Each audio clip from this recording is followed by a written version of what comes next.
हरे कृष्णा, राधे राधे। आप सभी का आपके अपने चैनल प्रभु कथा भजन में हार्दिक स्वागत है। आज इस वीडियो में मैं आप सभी को श्रावण मास महात्म का पहला अध्याय सुनाऊंगी।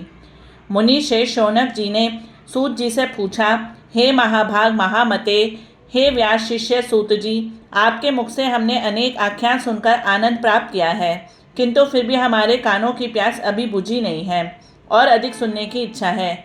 आपने तुला राशि का सूर्य होने पर कार्तिक मास का महात्म, मकर का सूर्य हो जाने पर माघ मास का महात्म तथा मेष का सूर्य हो जाने पर वैशाख मास का महात्म सुनाया।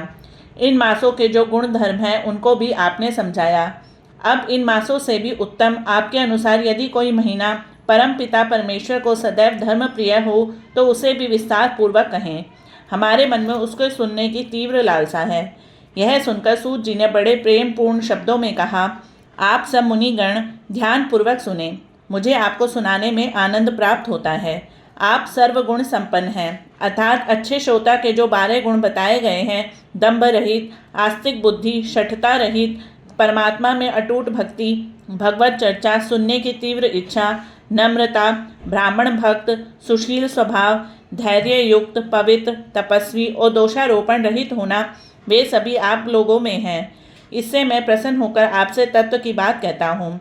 धर्म को जानने की इच्छा से बुद्धिमान सनत कुमार ने परमेश्वर को दोनों हाथों से नमस्कार कर भक्ति पूर्वक पूछा, हे देवों के देव महादेव, अनेक योगियों के ध्येय चरण कमल, आपसे अनेक व्रत और धर्मों को सुना, किंतु इस समय हमारे हृदय में एक ऐसे मास का महात्म श्रवण करने की अभिलाषा है जो 12 मासों में सर्वोत्तम, आपको अत्यंत प्रसन्न करने वाला तथा जो सब कर्मों का सिद्धि प्रदाता हो।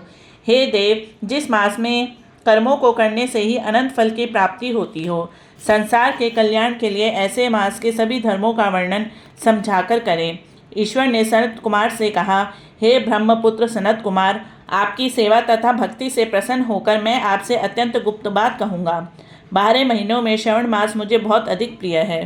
पूर्णिमा को श्रवण नक्षत्र का योग हो जाने से भी मास का नाम श्रावण कहा जाता है, जो श्रावण मात्र से ही सिद्धि देने वाला है, इसलिए इसे श्रावण नाम कहा गया है। आकाश के समान सच हो जाने से नभा नाम कहा है। उस मास के धर्मों की गणना करने के लिए भूमि पर कौन समर्थ हो सकता है, जिसके संपूर्ण फलों को कहने के लिए ब्रह्मा जी हुए और जिसे श्रावण मास के महात्म को देखने के लिए इंद्र हुए, जिसके फल को कहने के लिए भगवान अनंत ने 2 सहस्त्र जीवा धारण की। हे महामुने, दूसरे मास इस मास की एक कला को भी प्राप्त नहीं कर सकते हैं। संपूर्ण श्रावण मास धर्म रूप और व्रत रूप है। इस मास में कोई भी दिन व्रत शून्य नहीं देखा गया है। यहाँ पर मैं जो कुछ कहता हूँ वह अर्थवाद नहीं है। अतः जिज्ञासु भक्त, दुखी, बुभुक्ष और अर्थी, इन चारों जनों द्वारा अपनी अपनी अभीष्ट सिद्धि हेतु यह मास सेवन योग्य है। सनत कुमार बोले, हे ईश्वर, आपने सभी से कहा है कि इस मास में कोई भी दिन व्रत शून्य नहीं है। हे श्रेष्ठ, उसे आप मुझसे विस्तार पूर्वक कहें कि किस स्थिति में कौन सा व्रत किस वार में होता है और उस व्रत का अधिकारी कौन है, फल तथा विधि क्या क्या है, किसने इस व्रत को किया है और उद्यापन विधि क्या है, देवता और पूज्य कौन है, पूजन सामग्री में क्या क्या वस्तु होती है, प्रधान पूजन किसका है, जागरण विधि क्या है, किस व्रत का क्या समय है। हे प्रभु, वह सब आप मुझसे कृपा कर कर कहें। आपको श्रावण मास कैसे प्रिय हुआ, इसे पवित्र किस कारण से कहा गया है, इस मास में कौन अवतार उत्तम माना गया है, इस मास में कौन सा अनुष्ठान करने योग्य समझा गया है। हे प्रभु, हे दयालु, आप यह सब प्राणियों के उद्धारार्थ मुझसे कहें। रविवार, सोमवार, मंगलवार, बुधवार, बृहस्पतिवार, शुक्रवार और शनिवार को जो व्रत आदि किए जाते हैं वह कृपा करके मुझसे कहें। आप सबके आदि कारण हैं, अतः आदि देव भी कहे जाते हैं। अन्य देवता आपसे छोटे होने के कारण आप महादेव कहे जाते हैं। पीपल के वृक्ष में ब्रह्मा, विष्णु तथा शिव तीनों देवताओं का निवास है। उसमें भी आपका निवास सबसे ऊपर व ऊंचा कहा गया है। आप कल्याण रूप से शिव माने जाते हैं। पाप नाशक होने से आप हर माने गए हैं। आदि देव होने से आप श्वेत वर्ण हैं। शुक्ल वर्ण में विकार होने से अन्य वर्ण होते हैं। उनमें कपूर वर्ण के समान गौर वर्ण होने से आप आदि देव हैं।